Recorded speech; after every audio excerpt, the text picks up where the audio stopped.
Guys, welcome back to part 2 of my 52 things that's life's taught me. If you guys saw part 1, then you could see that I tried to be very to the point. I am very much a chatty Cathy, and I have a lot to say, so I have to figure out how to give this to you straight away rather than diverting, because I do that. So what we're going to do is, in today's video, we're going to go through part 2. In part 1, we did 34, I said lessons, but I don't think that's the way I want this series to come off. I'd rather talk to you guys about like what life's taught me rather than lessons. I mean, I feel like lessons are something that in my opinion, are repetitive. So I don't really want to say that they're lessons, but just things I've learned in life, you know, now in my 50s looking back. So let's go ahead and roll the intro and we'll get right into it.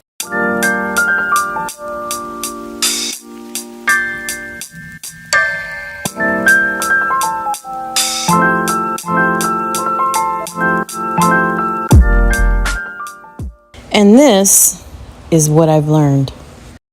Okay, you guys, so in the first video, I stopped at 34, so I feel like I'm kind of off with the list. So I'm going to do the best I can. I may throw in an extra one as I go down this list, just to kind of, you know, share with you like how I feel. So one thing I want to talk about before we get into number 1 is that I chose to sit in this chair in my office. Because I am struggling right now. I suffer from depression and anxiety, and I have been in a huge funk over the last I would say probably 3 months, maybe now, going on 3 months. And so that's why I'm trying to revert back and see if this is a reflection of my birthday. And I don't really know, because my depression and anxiety, I suffer from that consistently, but usually an event will trigger me, you know, and kick me into more of a funk than usual, if that makes sense. So I'm thinking that I wanted to sit in this chair that's covered in a sheet, by the way, and in this office, because this is sort of my state, if that makes sense. So let me explain before we get into the list. So I'm going to show you a clip of what is around me right now. So this is my aspiring office. When we first moved into this home in February 2024, I came up in this room and I had this idea of making this office something super cool. I was designing the office for my oldest son. My son that I live with, my youngest son.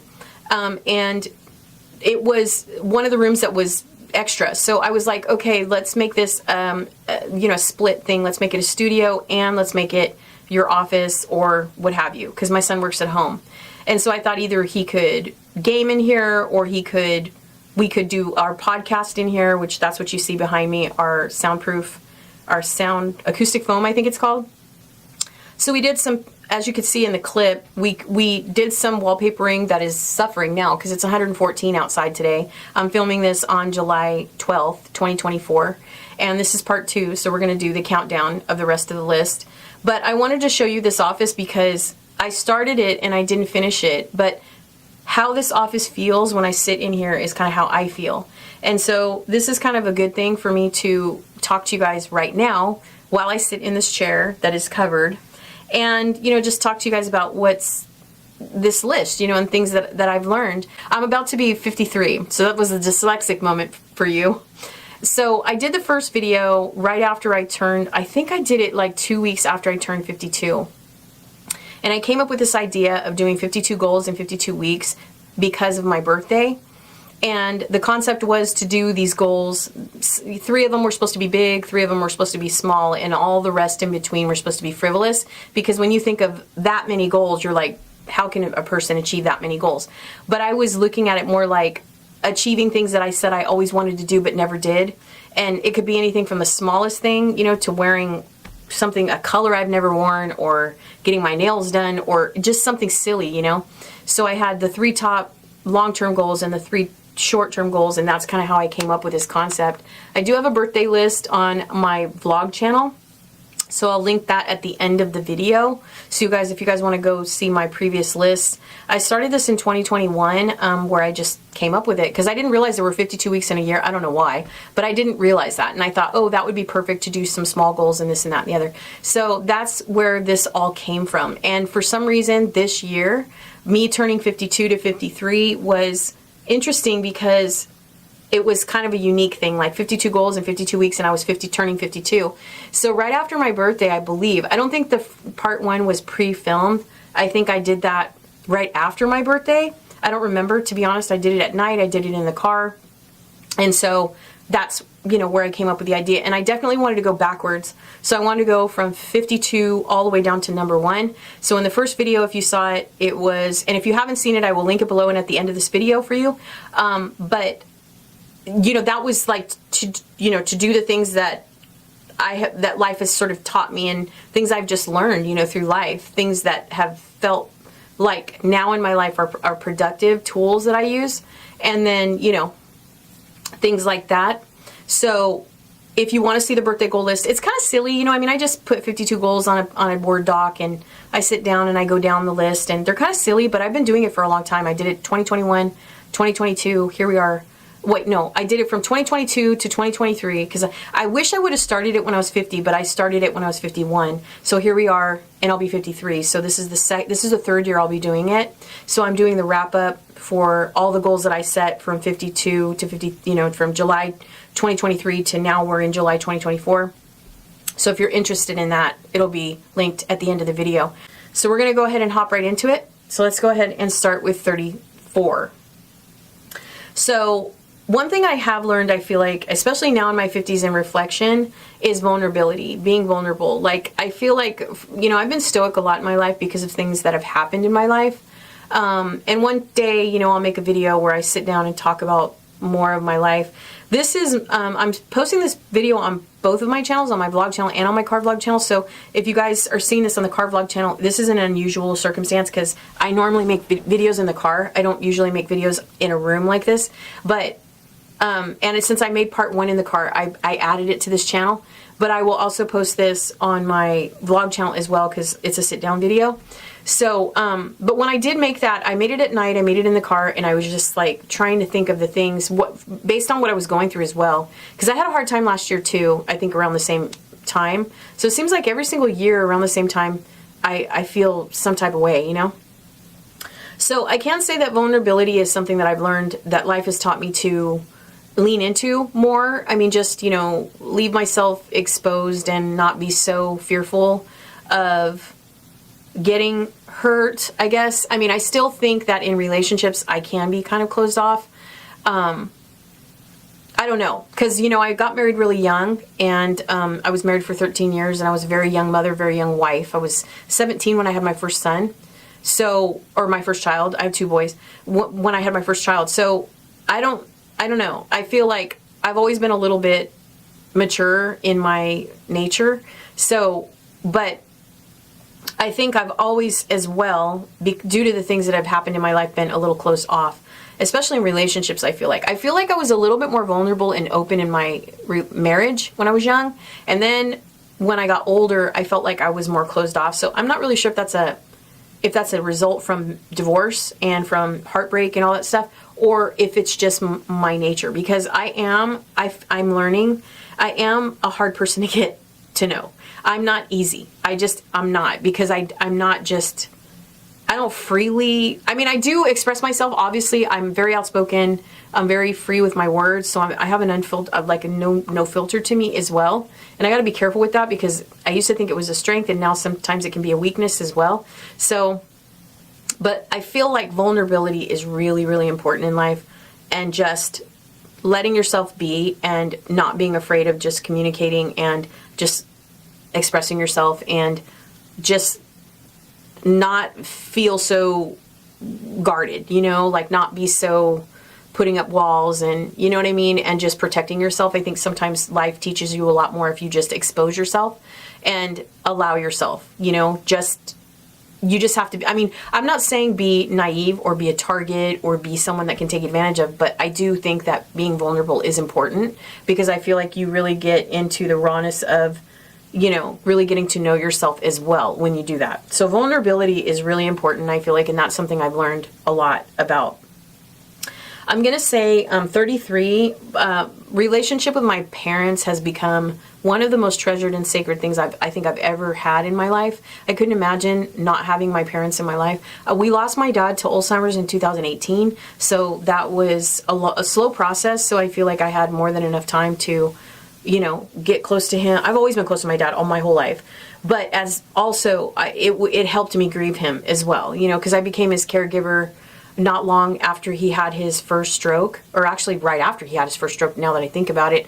And I took care of my dad for 13 years. So I had a really close relationship with my father, and he was the pillar and the rock of the family. He was also very wise, and he was also religious, so I think a lot of us trusted his opinions and things because of the way that he lived in his faith. But also, just he was just sort of the pillar of the family. So, but having a close relationship with my parents has been one of the most sacred and wonderful things I've ever had, I've had. And I hope that I can continue that with my kids until, I've always been open with my family, and we are very close knit, like in terms of like, I have, ever since my dad passed away, I have half siblings and stuff that we've kind of gotten distant.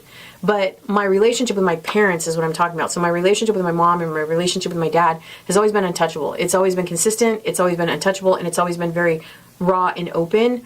And I've always had real, honest emotions with my parents. I've never held anything back. We've always been very open with each other, even when it hurts and when it's hard. So, and even with disagreements and, falling outs and stuff, we've always found our way back to each other. So I can't say like that life has taught me that I wouldn't change a thing in terms of like looking back now, like the type of relationship I've had with my parents. It's just always been good. I mean, even when I didn't agree with them, even when I had a hard time battling and butting heads with them or whatever, because I didn't agree. My dad was very religious, and that was hard to wade through, but it never steered me away from, distancing myself from him. It just was something I became like patient with, because it was just who he was. So my relationship with my parents is something that life has just taught me that is truly greatness. I'm so happy I've had the relationship with my parents that I've had. So depending on, where you are in your life, I would say, if you have the opportunity, because life is just so, it just goes so fast, and it's like, if you don't savor the moments that you have, with your family members, even your estranged family members, like if you can, or whatever, people that have meant something to you, I feel like as long as it's a mutual thing, I feel like you should constantly always try to find ways back to staying connected, because that's what, learning about life is all about, is having close relationships, regardless of who they are, like family, friends, whatever. So my relationship with my parents has to be one of the things I've always cherished, and it's taught me so much, because with their opinions and their perspectives, and them being kind and patient and never like always just being supportive, honestly. I feel like both of my parents have always been really supportive of me, so I'm happy about that. Another thing I think life has taught me is for 34, 33, 32, is just being unfiltered honesty, like not really, like, I think, it rings true. It's not what you say, it's how you say it, and how you communicate with people. I feel like even with people that are really super close to you, it's like if you can't be honest with the people that really matter to you, or the people that care about you and you care, and that care about you and that you care about, if you can't really be raw and honest, I feel like then what's the point, because sometimes you have to be the one that says your piece, I feel like it doesn't always have to be well received, but as long as there's an understanding between two people that, being able to just be like organic and honest, whether it's something that person, whether it's good or bad, like positive or negative, you should be able to speak your mind with the people that you care about and that care about you. You know what I mean? I don't know. I just feel like that's how I feel about it. I feel like it's just, you have to be true to the relationship in itself. And I feel like whether that's romantic or family or friends or whatever, I think people appreciate you a lot more when you are brutally honest or when you have no filter. And now the key to that, I feel like, is, through experience and wisdom with life, is it's not what you say, it's how you say it, and you learn that. I mean, if you're pro therapy, I've been going to therapy on and off since I was in my 20s. So I feel like just learning how to say and communicate with people, I mean, you need to be delicate, but you also need to be stern. That's how I feel. You need to be able to say your piece, and the person on the opposite side of you needs to allow you to do that, whether it's something that they want to hear or not. Even with something that I'm going through in my life right now, it's like I don't have to support something, but I have to respect it. So I am allowed to say how I feel respectfully, but I don't have to support that decision, even though it's a risk to me of losing the person that may think that because I'm not standing by and supporting them in that decision, that means that I don't care. It just means that I just don't see it their way. And is it fair? I don't know. You know what I mean? I really don't know. But at this stage in my life, I don't care. You know what I'm saying? I just really don't care. And I feel like if you are a people pleaser or a catering personality like myself, then we overdo it. We overstep all the time. We're always doing more than the opposite person is meeting us halfway. So I tell the people that in my life that, especially if you have a catering personality, that if you stop in your tracks and you stop overdoing things and you ask the person involved to meet you halfway, you'll find with anybody that it's a very fine line between the people that meet you halfway, that come back, that literally meet you halfway. You'll find, especially if you are a catering personality, that you do a lot more than you think you do. And you are also, easily taken advantage of that way. And I don't always mean that in a negative light, but it's true, So, and it's hard too, especially with a person like me, because I'm a person like, I accommodate. That's what I do. And so through that energy of wanting everybody to be comfortable and happy and content, it can be also something that's not productive for me, So that's even something I need to learn to back off, and just when a person says that they don't want this, that, or the other, or if they don't ask, then don't offer. Do you know what I mean? Like, because I'm always just wanting them to feel like they don't have to, like, stress or fret. You know what I mean? Like, if I'm in their life, I don't want them to feel like they have to fret. And so being honest in my perspective and staying true to how I feel about things, but it can be construed as selfish. It can be construed as narcissistic or self-centered, because, once you back off and you're not supporting the person or whatever, they may feel like you're not being fair or whatever. But all you have to do is respect it. You don't have to support it. If you don't believe in the cause, or you kind of already have been through cycles with this person or whomever it may be, and you kind of know the outcome because or you have the knowledge and the wisdom that you know what's going to happen, then I think it's okay just to say, listen, I respect what's happening, but I don't have to support it. So I can't, if you need me, I'll be way over here. And I'm not afraid to do that at all. I feel like there are people in my life that don't think that I have the ability to do that, but I definitely do. I definitely do. And I don't really, I know how to suffer in silence in that aspect. Does that make sense? Like making that decision to walk away and just not support it, but respect it, if that makes sense. So being honest and saying my piece about that situation or whatever that may be, I feel like is something you learn with age and you learn with maturity. And I just think, the older you get, the less afraid you are. You just don't care. You know what I mean? Like, you've earned the right, I feel like, in my opinion, to say your piece. It's that simple. The next one I have on my list is, 34, 33, 32, 31, sorry, is advice and guidance. I have advice or guidance. I don't know. I don't really like to, I don't think I've had people come to me in my life I would prefer to say that it's guidance rather than advice. I don't really like to give anybody advice because I feel like each person's journey is individual. And I feel like, people have to go through what they have to go through, and they're going to make their own decision anyway.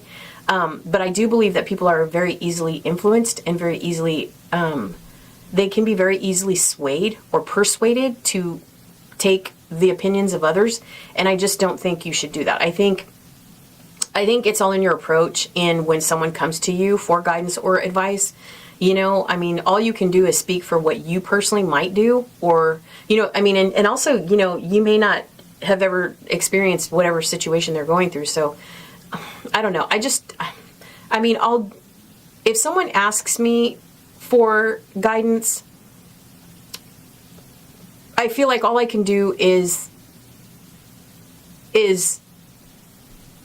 like speak to them or have a conversation with good intention, but not with persuasion. I don't do that. I don't do persuading or influencing or anything like that. I just speak my mind, and I'm very stern about, and I'm very solid about the way that I feel, because I try to approach everything logically rather than emotionally. And I think I got that a lot. I don't know if I did it as much in my 30s, but I do know that I learned it through taking care of my father, because I had to turn my emotions off, because it was an emotional experience caring for my father who had Alzheimer's, and making decisions for him and being involved in, you know, being able to steer his boat for him, you know, power of attorney and all that. I had to take my emotions out of things a lot. So I feel like if someone, I don't know, I do the best I can in a conversation, but I wouldn't say that I'm comfortable giving guidance or advice. I just try to be logical, and based on my experience, that's how I kind of approach things. But sometimes, you know, with younger people in my life, they have to go through their own journey and their own experience with life, but I have been there, and I do know, you know, but sometimes people are stubborn and they don't think, you know, and, you know, all that kind of stuff. And if you're a parent, then you know what I'm talking about, especially if you have adult kids and they think you know what I mean? Because when you're a mom, you're always a mom. And when you're, you know what I mean? The kid, like, it doesn't matter how old children get, they just always think they know, you know, when you've already kind of been there, done that. But like I said, each person's experience is, you know, individual, and that's all you can do is just kind of, you know, give your perspective, if you will. So I'm not really comfortable with giving advice or guidance, but I give my perspective, if that makes sense. So 30, let's see, 34, 33, 32, 31, 30. So another thing I want to talk about, I think that life has taught me, is that status just doesn't matter. I've never been a person that's too materialistic. I don't care about what people own or what they drive, or, you know, but I will say that at my age, I see other people that are successful or that are established, and it makes me question, you know, I don't know, maybe that's shame, I don't know, like I would have to reflect back on a therapy session, honestly, to tell you how that makes me feel, but I do feel underachieved. I mean, you know, I wouldn't go back and make any decision different in my life. I would definitely stick with what I chose to do, because I spent years with my dad, and I'm glad I did, because, you know, he couldn't remember me in the end. So, you know, I sacrificed and forfeited some things in my life to take the time to dedicate to him in his illness, and I don't regret that. So even though I see other people at my age, you know, holding a different status, or, you know, being well seasoned and achieved, I don't know. I just don't think it matters in the end, to be honest. It doesn't really matter, because things come and they go. You know what I mean? They just come and they go. You know, a person can be well established and well taken care of financially and then go bankrupt. So it just, you know, life is very unpredictable, and we just don't know. All right, so let's see. 34, 33, 32, 31, 30, 29. I think, well, this is very interesting, because I have this one down as making peace with who I am. And I think that's piggybacking on the status thing. You know, it's just being comfortable in my own skin and just being okay with who I am and the decisions I've made up to this point.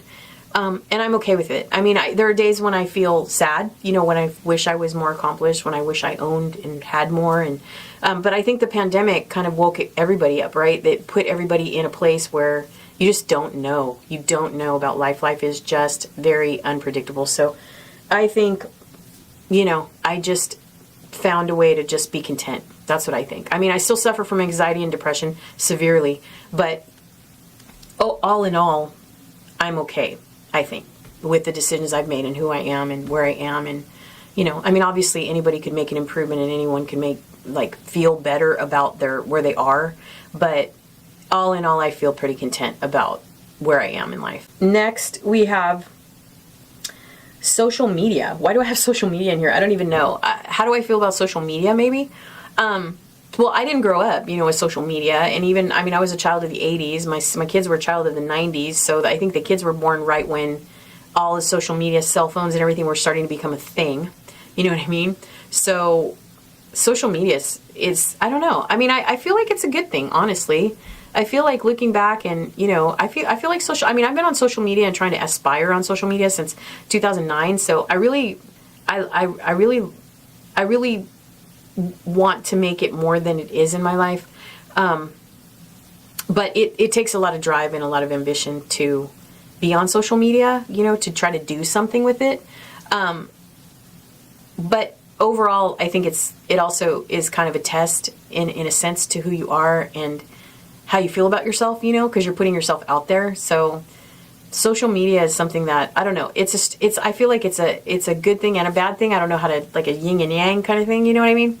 But I enjoy making videos. I like making videos, and I've just really found a passion in that. So I think social media is something that I feel like it's good. I mean, there's a dark part of it. I do know that, but I think what I meant when I put this on the list is just, it's just something that I found interesting, and I found fun, and I found myself enjoying being on social media. So that's why I think I included it, because I just want to make something out of it. You know what I mean? And there's a lot of people on YouTube that say, don't ever be afraid, just put yourself out there and try it. So I really am glad that I tried it, and I really made it. I just fell in love with it, to be honest. All right. So next is, I put living in my strength. I don't know what that means. I feel like that has to go back to doing, I don't know because I've kind of recorded this like 4 or 5 times, to be honest, because I knew it was going to be long, and I'm trying to sum it up. But I think, being okay with being strong, like sometimes I feel like like I said, taking care of my dad, I had to be strong. I had to, there was nobody else to do it. And so I do find that within being strong that I find myself detached sometimes to feeling things. And so I feel like I'm strong, but then other days I don't feel very strong, So, like I said, I mean, I feel like I'm good in tragedy because I'm used to it, but in calm waters, feeling like I'm a strong person and, like that I can face anything or that I can endure anything is, I think all of us find your strength as you age, as you get through life and life teaches you things and you go through tragedies and losses and, and happiness and becoming a parent and all this kind of stuff. You find that you learn, to have a thicker skin than you need, than you have to be the pillar. You have to, especially when you have children, like you have to. Everybody's relying on you. If you fall apart, everybody else, everything around you falls apart. So I feel like I don't mind living in my strength, but one thing I don't want to do is lose myself within being that. And I find that now. I'm really happy though, actually, that I put that in there though, because right now, I don't know, like I've been considering going back to therapy a little bit because I feel like I've been alone now for almost 5 years and I am very content in being alone, and I think that's weird somehow. Like I don't ever, like once in a while I think about a companion, and I'll put myself in a position where maybe I might want to meet somebody, but then I'm so selfish with my time. I've given a lot of my time and energy to people, and I'm just tapped out. So I'm content with being alone. I'm okay with it. It doesn't really bother me. Sometimes I get lonely, but it's very rare that, it's like I'm not a person that gets bored.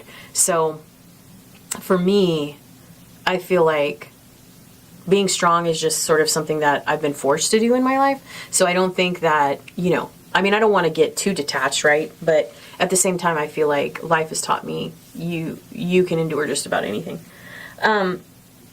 Another thing that I wanted to talk about was taking care of myself. Now, this is something that's interesting to me too, like right now in my phase of life, because like I said, I suffer from depression and anxiety, and I'm going through it right now. Like, I just don't care. And I'm noticing, I put on 30 pounds easy. I have not been really watching what I'm eating. I've been eating pretty much anything and everything that I want. Just not really taking care of myself, if that makes sense. And it's like part of me, me a couple of years ago would not allow this to happen. And now it's like part of me, like the conscious part of me knows that I need to straighten up and stop eating so much crap and, get healthier.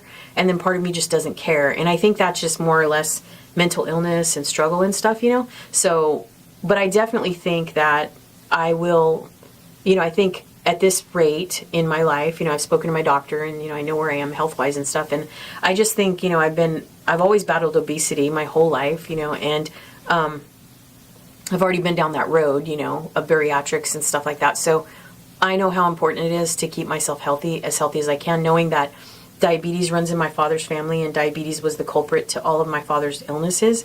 And then my mom has hypertension. Luckily, my mom is pretty healthy, so I'm very grateful for that. Obviously, hypertension is something you need to pay attention to. But I think, as far as like taking care of myself and feeling healthier, I feel like that I'm on the road to finding that again, because I've kind of lost my way with it. But I definitely know that, as the clock ticks, I need to be taking care of myself. So I definitely think this year I'm going to spend a lot more time trying to focus on health, So life has taught me, you need to take care of yourself, because even just nursing my father through his illness was tough. It was little by little by little by little until it got really bad. And it was all just because he wasn't really paying attention when he should have been, So I definitely think that as you age, you learn how important your health is, I think when you're younger, you just don't really, I don't know. It's like you know it's important, but I feel like unless you're just an avid person that is into being super fit or eating, healthy and stuff like that, that for most of us, I feel like it's a challenge, especially if you're a person that battles with obesity, because obesity is just, it's up and down, It doesn't matter what you do. If you battle with your weight, then you know what I'm talking about. All right, next I have desires. I think I put that because of my struggle with anxiety and depression. I struggle with desire, like my desire to do things, my like longing or desire. I don't know. It's like I was saying, even having a partner at this point in my life, I don't crave it. Like it's not something I long for. I don't know if it's just because I've been kind of out of a relationship for so long, but even being around, like even having a friendship with my ex-boyfriend and being around him, it's like there's a part of me that thinks about it if we're in the same room but I feel like it all depends on the person you're dealing with, because I feel like there's just an awkwardness between the two of us now. So it's like, I don't know. It's just like, it's weird that, obviously they're your ex for a reason, right? But I'm just saying, like, I'm not around a lot of people in my life at this point. My life is very small. I have very limited people in my life. I have very limited friends and things like that. And my association with people around me is basically just my small circle of family. So unless I go outside the box and, try to branch out and maybe do online dating or something, I don't really have a lot of communication with a lot of other people. So when it comes to romantic and having a partner and all that kind of stuff, I don't really think about that. But then also desire, to me, falls into the desire to do things. Like, I just don't have a lot of ambition. It's weird. And I don't know, because I go through this a lot in my life. Like, and I'm trying to determine how and where it's coming from. Like, is it coming from depression? Is it coming from my anxiety? Is it coming from my birthday? Is it coming from age? Like, I'm trying to figure out where and how often it's happening. Because most of the time, because I'm alone so much, I can pull myself out of a funk and find my way, to wanting to do things. But desire, I don't know. To me, I feel like desire has to do with interest, possibly. I don't know. Let's look it up real quick, because I feel like, let me just look it up just really fast, because that's a good desire meaning. Yeah, a strong feeling of wanting to have something or wishing for something to happen. So that's what we looked up with desire. I don't know. I don't have it. I just don't have that, like I said, that longing, that urge, that crave, like, oh my God, I have to have this, or I have some kind of something pulling me magnetically to it. I just don't have that. But I think that has to do with depression, to be honest. I really do. So, like, I used to have, like, this overwhelming passionate affair with social media and wanting to make videos and be on YouTube and just aspiring and I'm just burnt. I'm burnt. I just don't care about it anymore. So I've come back, like, I'll tell you the story later in another video, but I took a hiatus, and I deleted all my channels, and now I'm starting from zero in 2024, and we'll see what happens, because this time I'm trying to take a different approach from it. I don't know. We'll see. But I struggle with that. Next is love. And I think I brought this up because I was thinking about, like, partners, like, how do I feel about having a relationship or possibly getting in a serious or getting married, or, because I'm getting older, but I'm not that old, not yet, you know what I mean? So, but I don't know. I had this conversation with my sister the other day, and I was just like, I don't think, it's just not, I don't know. I don't think about it. I just don't think about it. And it's not something that I long for, and it's not something that I yearn for. But, obviously if the right person came along, or if some accidental thing happened, then okay. But I'm not interested. And even, like, I test the water a lot. Like I said, I put myself on dating websites and things like that just to test out the urge. Like, am I that, like, do I miss it? You know what I mean? Like, is it time? But I never feel anything. I'm very empty when it comes to that. I just don't really ever think about it. And I think it's just because I've been alone for a very long time, and I just don't care. I just don't care. And also I've been a caterer for a long time, like I was a caregiver for all those years, and I've always put other people's needs in front of my own, and I'm just tired. I'm tired. I just want to do my own thing, and I don't care. But I do know that there is a fine line between that and depression and anxiety. And I know that right now I'm in a very large slump, like right now. I really am. I'm having a hard time. So, and so falling in love, the possibility is obviously always there, but it's not something that I think about. Do I feel lonely? Of course, sometimes, but I don't know if I have that much to give somebody else when it comes to falling in love or loving somebody. I don't have it in me, to be honest. I'm just going to be quite frank right now. And I felt this way for a while. And so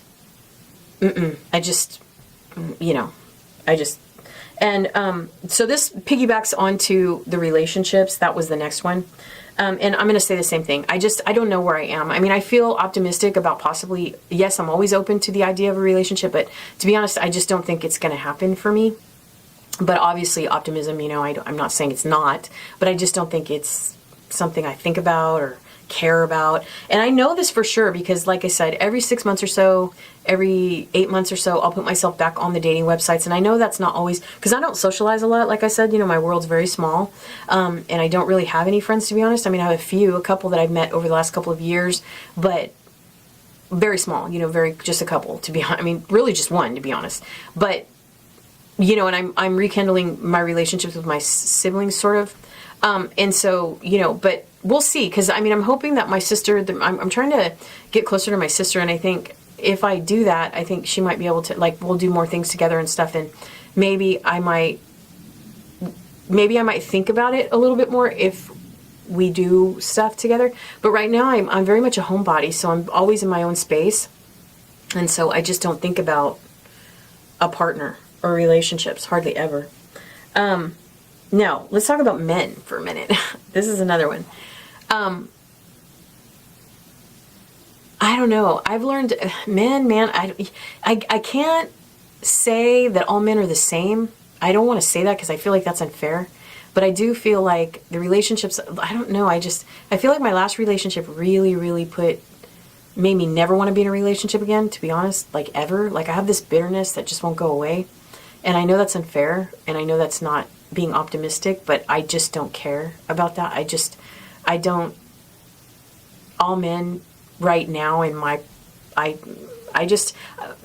think I've just never had a sensitive or caring man in my life other than my father, who was very accommodating and very considerate and very loving and very just cared about how I felt or wanted to speak to me or have a conversation with me.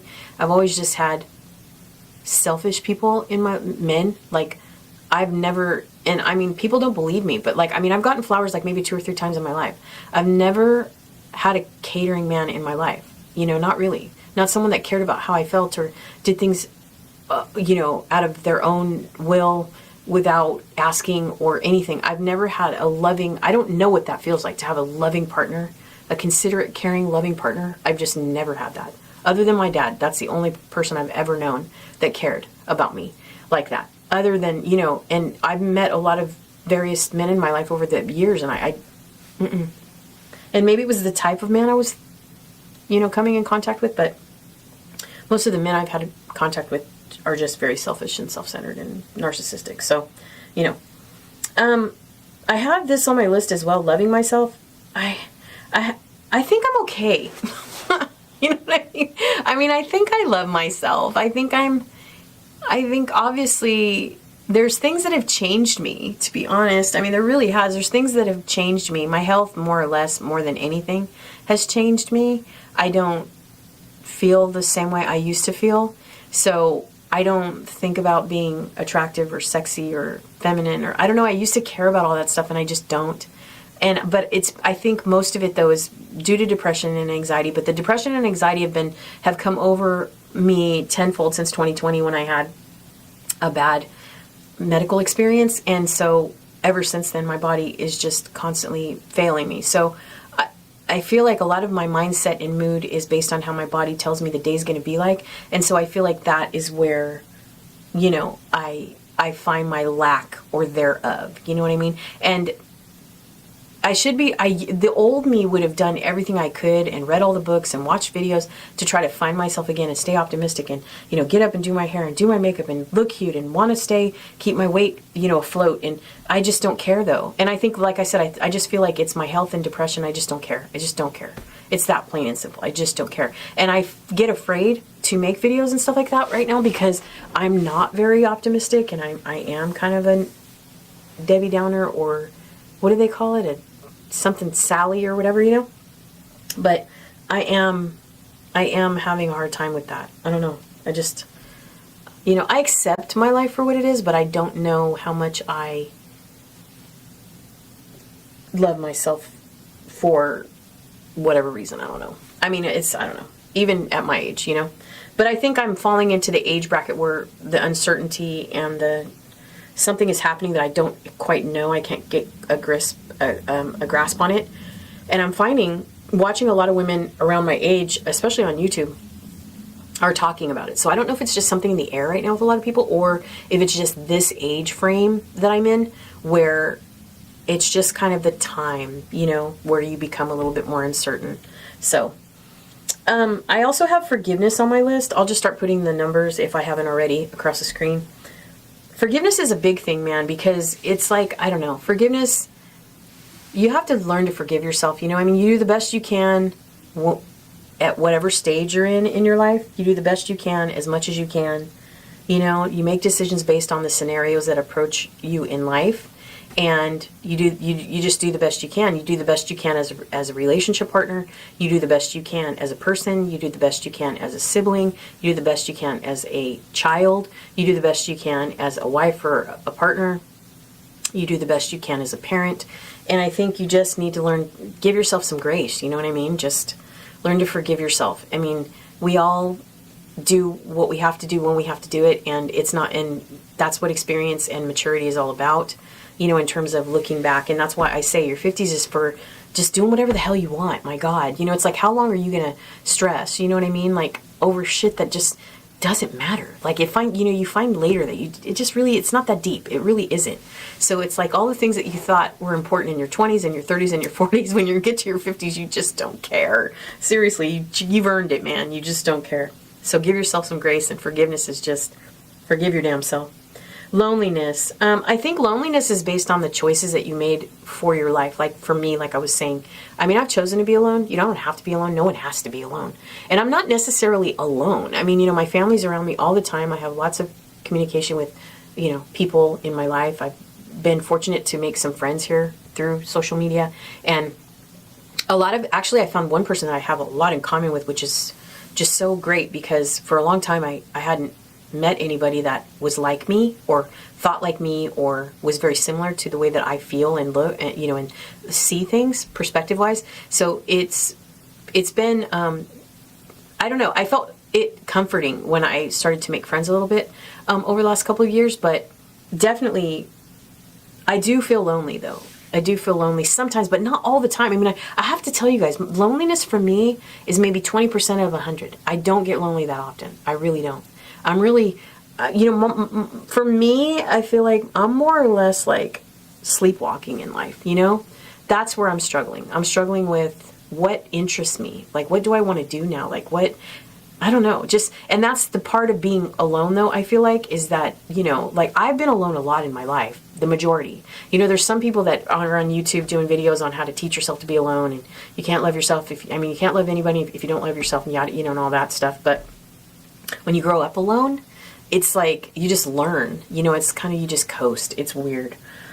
Next I have family. Now, family is something that's always been very important to me, but also it's been kind of weird as well, because I have a lot of half siblings. So like I said, I grew up, more or less alone. So family is important to me, and I'm always there if my family needs me, but family, the relationships I do have in my close knit, family, my close family, my close circle, is important to me. So that's, which is my mom and my 2 children, and that's pretty much it. So family is very important to me. And I think you learn the value of family as you get older. You know what I mean? I think you really, when you get my age, you really, or, when you get in your 50s, I think you really, you learn a lot about yourself. You learn tolerance, you learn patience, you just learn a lot. So your relationship with your family, you'll find those few people in your family that you're really going to have a close relationship for life. It's like with friends,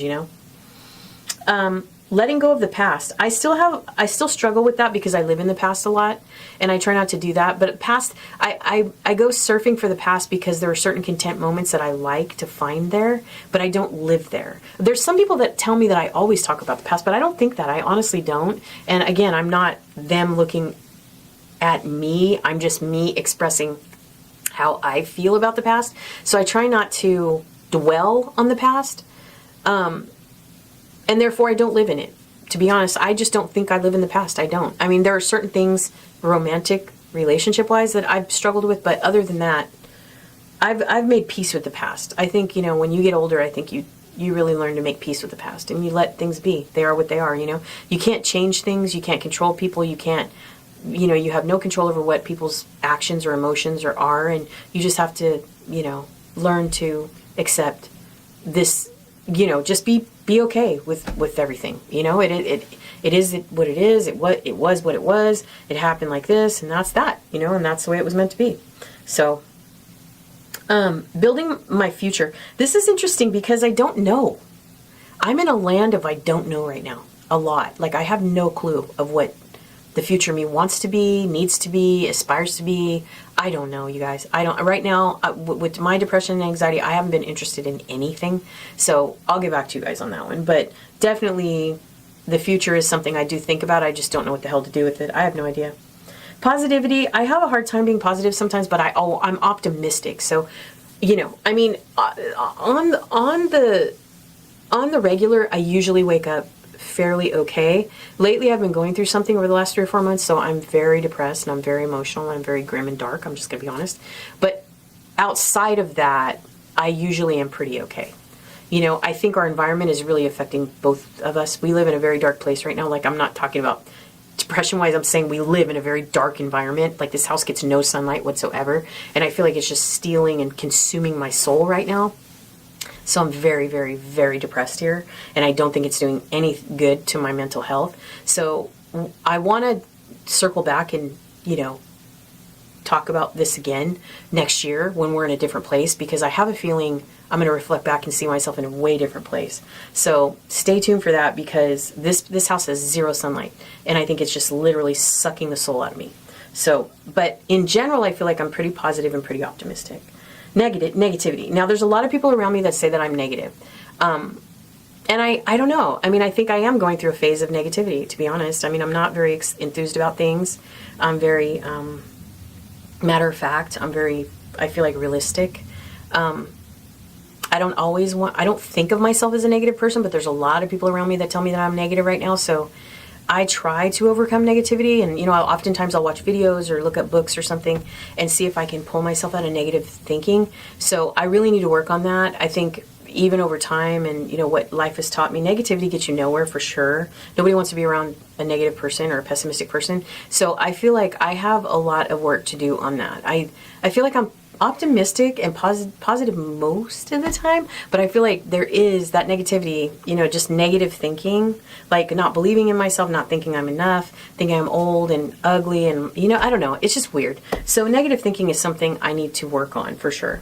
Self-confidence, didn't I already talk about self-confidence? I think I already talked about self-confidence in the last video, but self-confidence is something that's, I feel like I've always been self-confident, but I feel like entering my 50s and beyond, I feel like we all doubt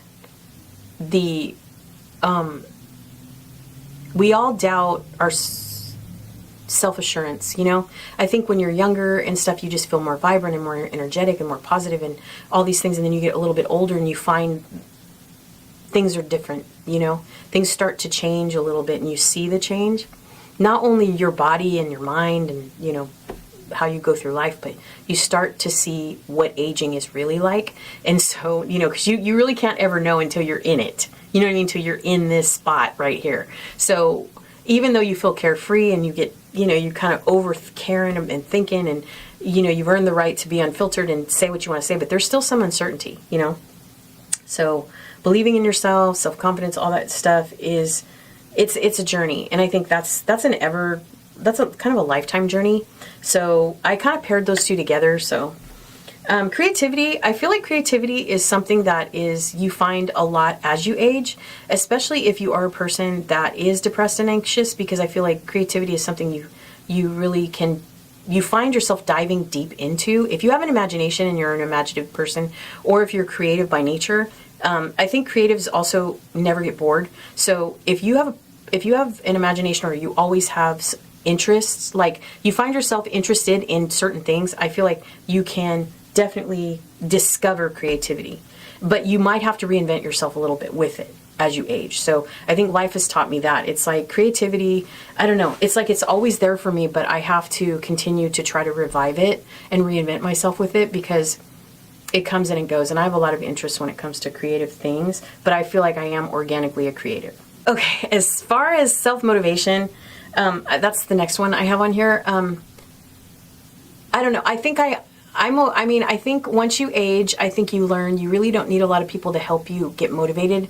I feel like age teaches you, you have to find your own path and your own motivation. And I think as you get older, I feel like you start to care a little less anyway. So staying motivated, I feel like isn't really hard, but if you suffer from a mental illness like anxiety and depression, I feel like motivation is a challenge for anyone, especially self-motivation, not just motivation, but like motivating yourself. Meaning that I feel like if you're not married or you are alone in your 50s, I feel like, and this goes for anyone really though, because I feel like isolating people in their 50s I don't think is really fair. I think, because I watch a lot of vloggers alone in your, living alone in my 30s, living alone in my 40s, living alone in my 50s. I see a lot of people, and I think that it's all just perspective, you know what I mean? Like motivating yourself to care enough to see optimism in your day, waking up, it's a new day, new opportunities, new this, new that. I think that as long as you can have that outlook and that attitude, I feel like you won't struggle, but aging in general also is just a scary thing. I mean, it's just a scary thing. So I feel like, there's always going to be female or male, some part of you. I think it starts in the 50s. I'm not quite sure. It could start in the 40s, but I feel like I feel it more now in my 50s than I did in my 40s. Just this midlife thing going on, where I feel uncertain about things and, oh my God, I'm getting old and, all this kind of stuff. So I feel like you have to be your own cheerleader, you know what I mean? And you have to continue to just keep yourself motivated and continue to know that, that you're still capable of just about anything. You can do anything you want, anytime you want. You just have to put your mind to it. That's it. And that really doesn't have anything to do with age. That's just keeping yourself, with a positive attitude. Because you know how they say age is only a number or whatever, and I feel like that's really true though. I feel like that's really, really true, Like I said, productivity, optimism, positivity, motivation, inspiration, all of that comes from within, so if you are a person, you have to be an organically optimistic and positive person, and then you won't have an issue. Aging though, when you look in the mirror and stuff, I think it's just a struggle for anyone. And I think each person's journey is different. I think each person that is aging goes through it differently. Some people develop illnesses. Some people, are super fit. Some people aren't. Some people are obese. Some people, are late, have a more sluggish kind of personality or not productive. Some people are way productive. Some people are, outdoors people. Some people are homebodies and they stay inside. You know what I mean? It just depends. So I think it's all in perspective and all in the way that you carry yourself through this aging process. I think life has just taught me just everything's going to be all right, I think. It's just, I know that no one can pull me out of anything but me. So, but I do believe in terms of self-motivation, I do believe that who you have around you has a lot to do with how you feel about yourself. I don't know. That's just me. Maybe not. Maybe that's wrong, but I do believe that your environment has a lot to do with how motivated you are in life and how productive you are in life. And aside from the fact that, like I was saying in terms of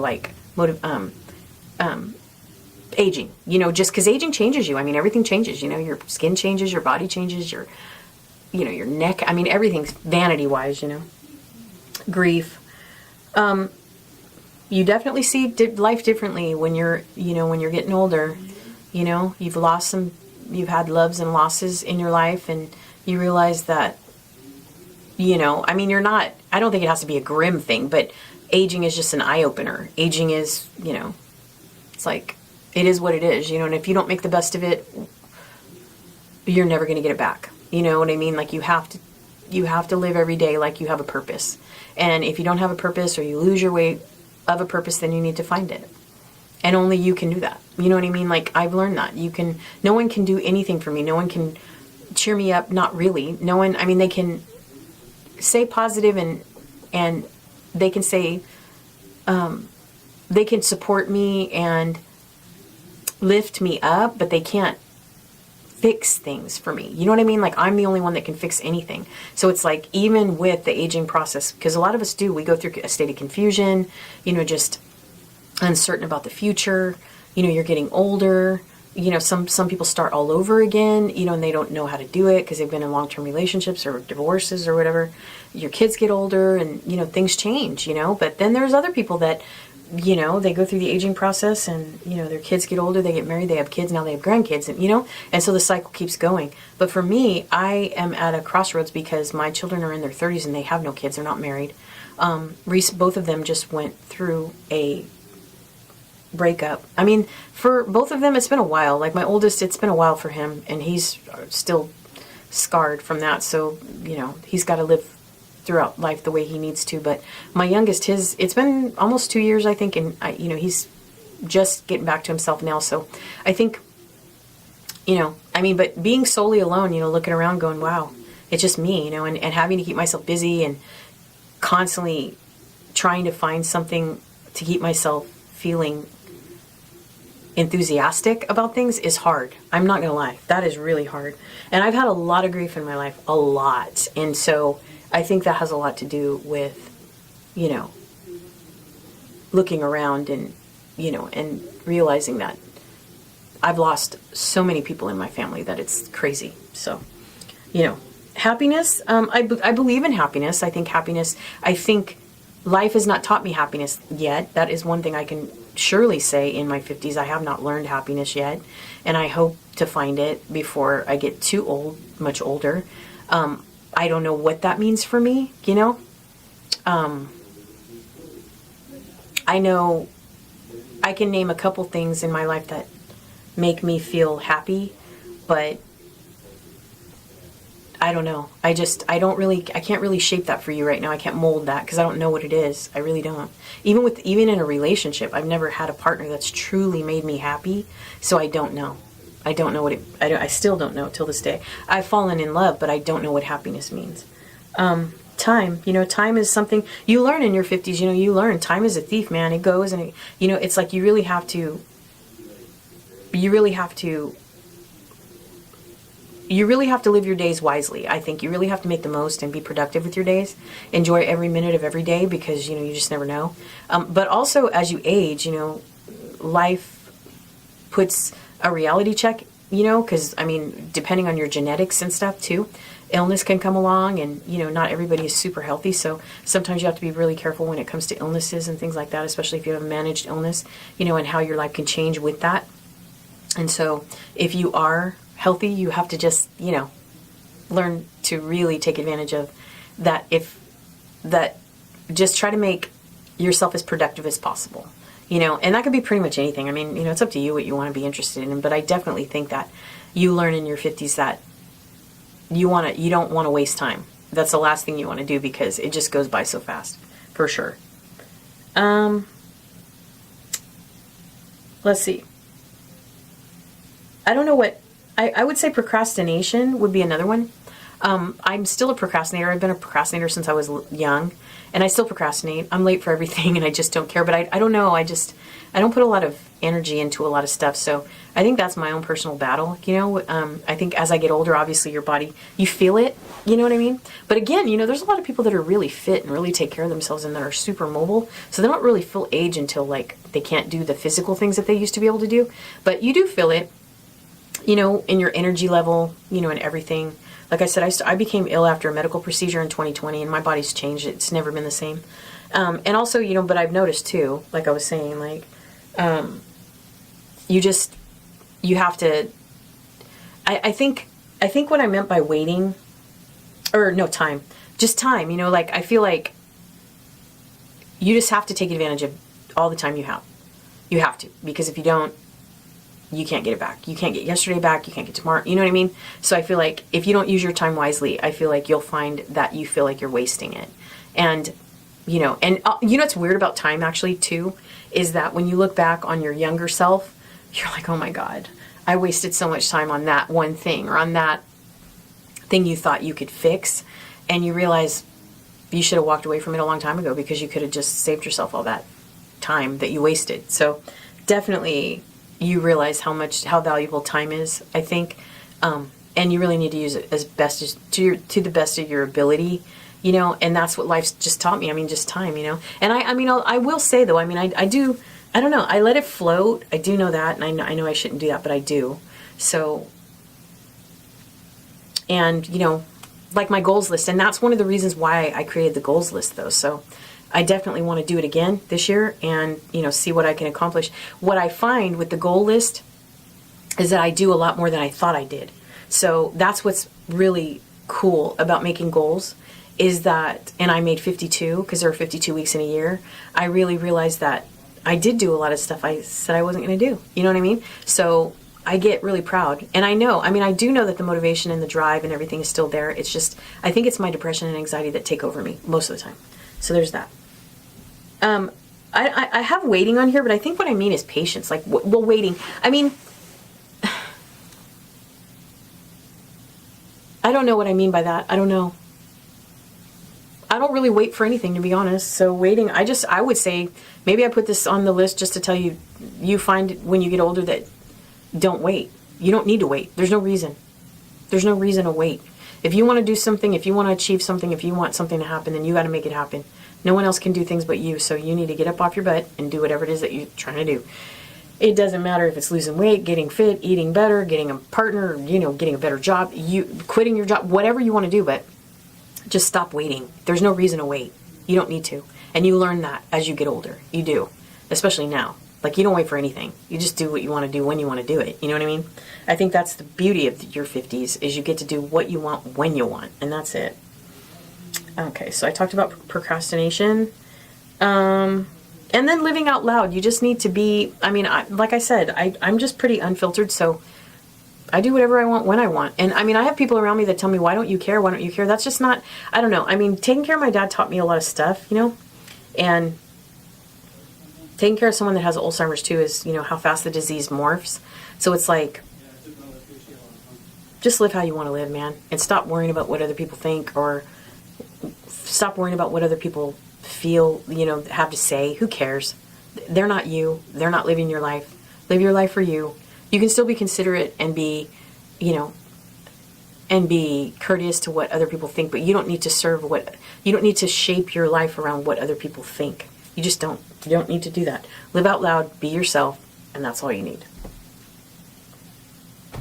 Mental health, I don't know. I mean, I've struggled with mental health my whole life, and I try not to focus so much on it now in my 50s. I think, like I said, in my 50s, I feel like since I've been struggling, I became really, I had, my struggles with severe depression and anxiety came in 2010, 2011, somewhere around there.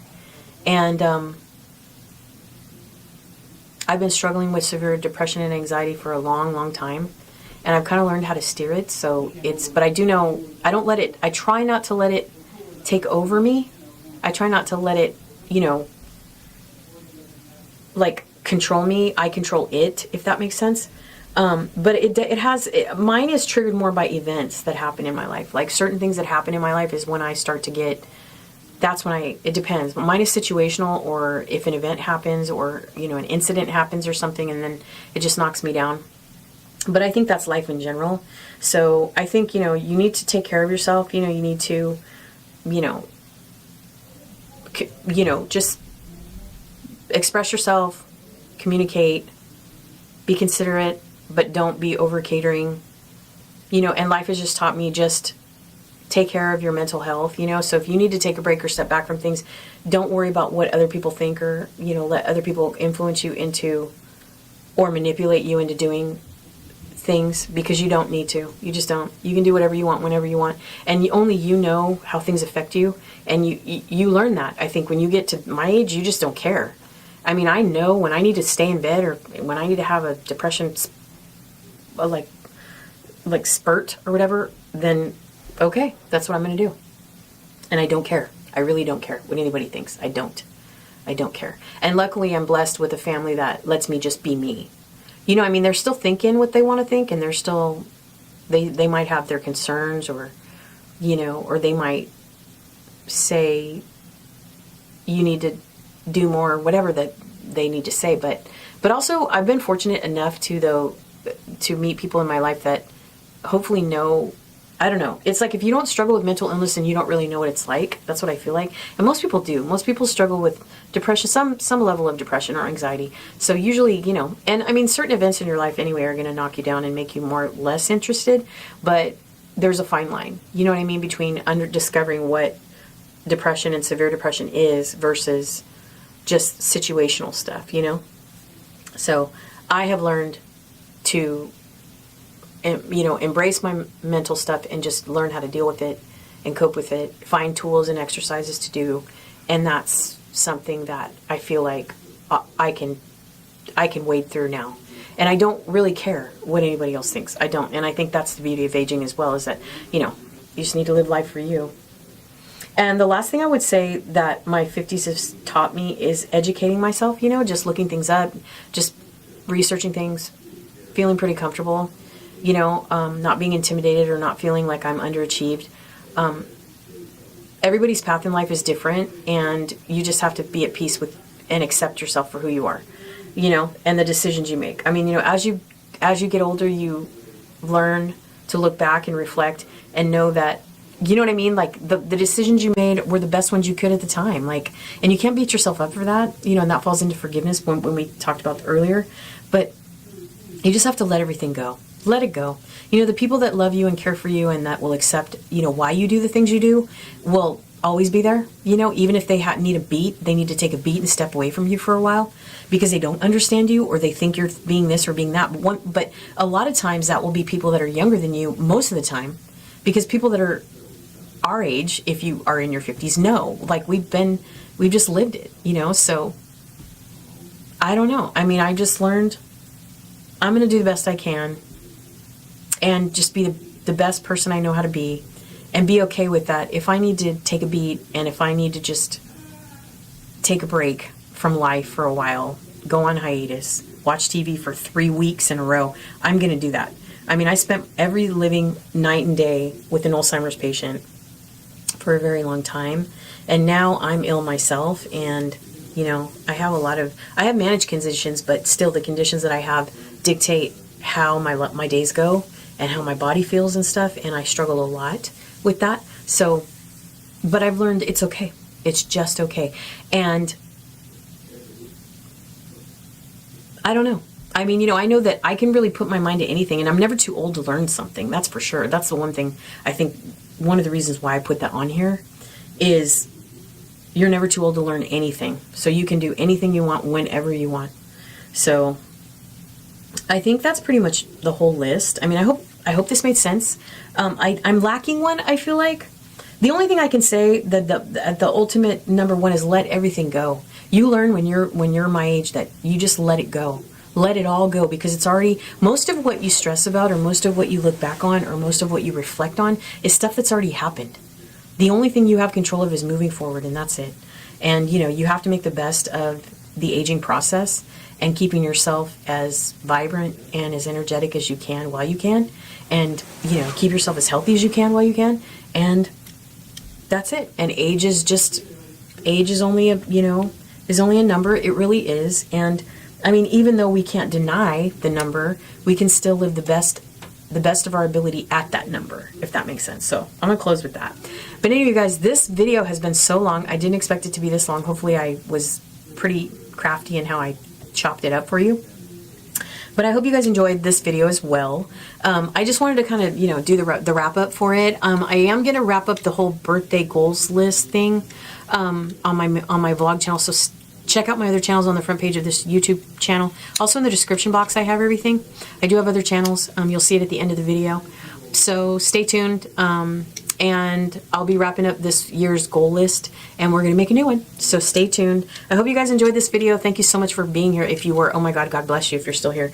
But thank you so much for watching. I really appreciate it. Make sure you give it a thumbs up if you enjoyed the content. Make sure you subscribe if you have not. Make sure you comment below and let me know how you feel about some of the things I said. I would love to hear it, especially if you're around my age or even if you're younger or if you're older. I just love to hear your perspective because, you know, I wanted to just talk about some of the things I think I needed to talk about at this stage, and this is just kind of what I've learned. This is what I've learned, you know, that you just need to let it be. That's it. So thank you guys for watching. I'll see you guys in the next one, most likely in the car. Stay tuned if you're watching this on the vlog channel, in the next vlog, and I will see you guys very, very soon. Take care, y'all. Stay safe, stay healthy, and I'll talk to you next time.